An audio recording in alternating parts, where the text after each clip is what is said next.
శ్రీమాత్రే నమ. జయ గురు దత్తాత్రేయ నమ.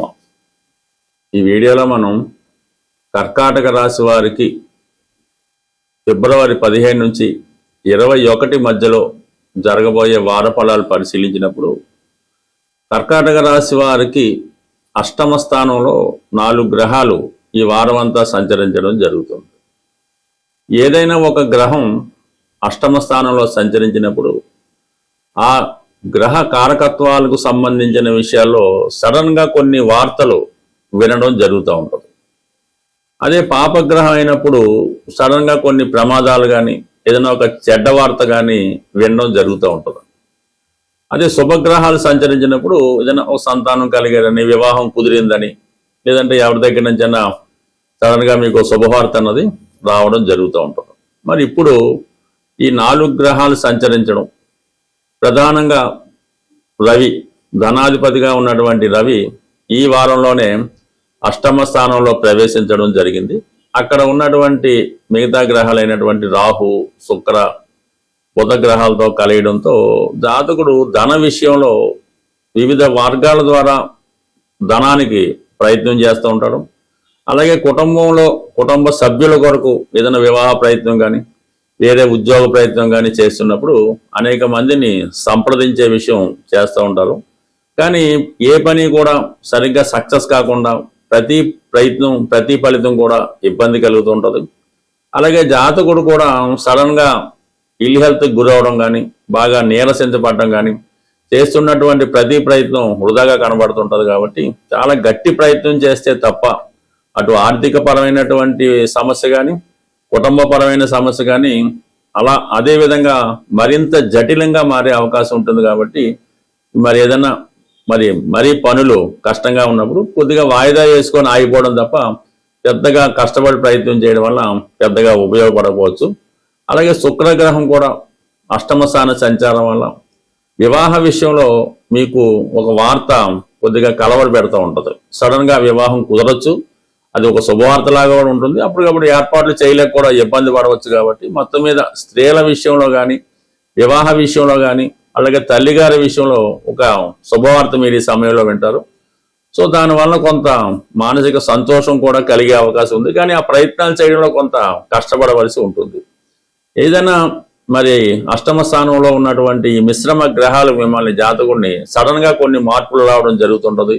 ఉద్యోగపరంగా సడన్గా ఉద్యోగానికి సెలవు పెట్టరావడం కానీ, కొంతకాలం ఉద్యోగానికి అలాగే మన యొక్క చేస్తున్న పనులకి దూరంగా ఉండి రావాల్సి కూడా జరగవచ్చు. అయితే అష్టమ స్థానం 2 పాపగ్రహాల మధ్య ఉండడం వల్ల జాతకుడు ఏంటంటే ఏదన్నా ప్రయాణాలు చేస్తున్నప్పుడు, అలాగే ఏంటంటే ఎవరితోన్నా మాట్లాడుతున్నప్పుడు, గొడవలు పడినప్పుడు జాగ్రత్తగా వ్యవహరించవలసి ఉంటుంది. పైపెచ్చు సప్తమ స్థానంలో ఈ కుజగ్రహం సంచారం జాతకుడు కొంతవరకు మరి మనోధైర్యాన్ని ఇచ్చినప్పటికీ కూడా అవతల వాళ్ళు మీ మీద పెత్తనం చేయించాలని, మిమ్మల్ని వారి కంట్రోల్లో పెట్టుకొని వారి పనులు మాత్రమే మీరు చేయాలనే ఆదేశాలు రావడం జరుగుతూ ఉంటుంది. బట్ ఏదైనా మీరు మీ మాట కన్నా ఇతరులు చెప్పినట్టు నడుచుకోవాల్సి ఉంటుంది. అది మీకు కొంతవరకు ఇష్టపూర్వకంగానే ఉంటుంది తప్ప కష్టమైతే కాదు. బట్ ఏదైనా కర్కాటక రాశి వారు ఎల్లప్పుడూ కూడా ఒకరి ఆధీనంలో ఉండడం, ఒకరు చెప్పినట్టు నడుచుకోవడమే జరుగుతుంటారు. కాబట్టి స్వతంత్రించి వీళ్ళు ఏ పని కూడా చేయలేకపోతుంటారు. ఎప్పుడైతే వీళ్ళు స్వతంత్ర నిర్ణయాలు తీసుకుంటారో అప్పుడు మాత్రమే వీళ్ళ లైఫ్లో సక్సెస్ రావడం జరుగుతుంటుంది. ఇతరుల మాట వింటూ వాళ్ళ ప్రకారం నడుచుకుంటూ ఇతరుల ఆధీనంలో ఉన్నంతకాలం జాతకుడు పెద్దగా రాణించలేకపోతూ ఉంటాడు. బట్ ఏదైనా 12వ స్థానంలో ఉన్నటువంటి గురుగ్రహం సర్వదా జాతకుడిని ఎవరో ఒకరు అన్ని పనుల్లో కూడా రక్షిస్తూ ఉంటారు. ఈ సమయంలో మీరు ఆగిపోయినటువంటి కొన్ని ప్రయత్నాలు, అంటే విద్యా సంబంధించిన కానీ, వివాహ ప్రయత్నాలు కానీ తిరిగి పునఃప్రారంభించడం వల్ల కొన్ని ఫలితాలు తొందరగా జరిగే అవకాశం ఉంటుంది. బట్ ఏదైనా కర్కాటక రాశి వారు ఈ వారంలో ముఖ్యమైన పనులు ప్రారంభించకుండా రొటీన్గా ఈ వారం గడపడమే మంచిది. ప్రతి ఒక్కరి జీవితాన్ని, అంటే గ్రహాల యొక్క సమస్యల నుంచి బయటపడాలంటే కేవలం ఆ పరమేశ్వరుని యొక్క చేతిలో మాత్రమే ఉండడం జరుగుతూ ఉంటుంది. గ్రహాలు అనుకూలించాలంటే శివుని యొక్క ఆజ్ఞ కంపల్సరిగా ఉండవలసింది. అటువంటి శివుణ్ణి సులభంగా మనం ప్రసన్నం చేసుకోవడానికి మరి ఈ 15వ తారీఖున మహాశివరాత్రి పర్వదినం రాబోతుంది. అందువలన ఆ రోజు మీరు చాలా పవిత్రంగా ఉంటూ ఏదో ఒక శివలింగాన్ని, పెద్ద పెద్ద క్షేత్రాలు పంచారామాలే అక్కర్లేదు, కేవలం సాధారణ టెంపుల్లో ఉన్నటువంటి శివలింగాన్ని కూడా మీరు పూజించుకొని దర్శించుకొని కనీసం కొద్దిగా వాటర్, నీళ్లు, శుభ్రమైనటువంటి నీళ్లు స్వామికి అభిషేకం చేసి వీలైతే ఒక మారేడు పత్రి, మారేడు దళం ఒకటన్నా పర్లేదు, అది పరమేశ్వరునికి మీరు అర్పించడం వల్ల చాలా వరకు గతంలో ఉన్నటువంటి అన్ని పాపాలు, అంత దురదృష్టం కూడా పోతుంది.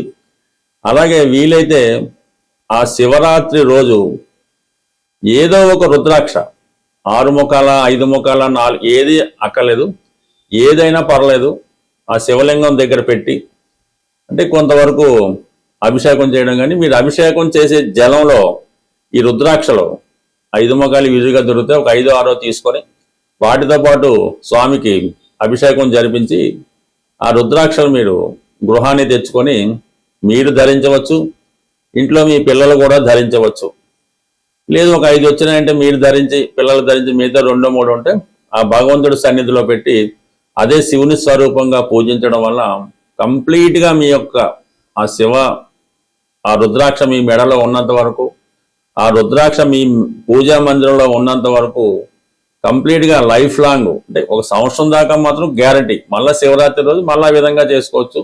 ఈ విధంగా సింపుల్ రెమెడీ మీరు చేయడం వల్ల కంప్లీట్గా మీరు ఇప్పుడున్నటువంటి ఈతి సమస్యల నుంచి, ఆర్థిక బాధల నుంచి, ఎటువంటి సమస్య అయినా, వివాహం కానీ ఏదన్నా పరిష్కారం అవుతుంది.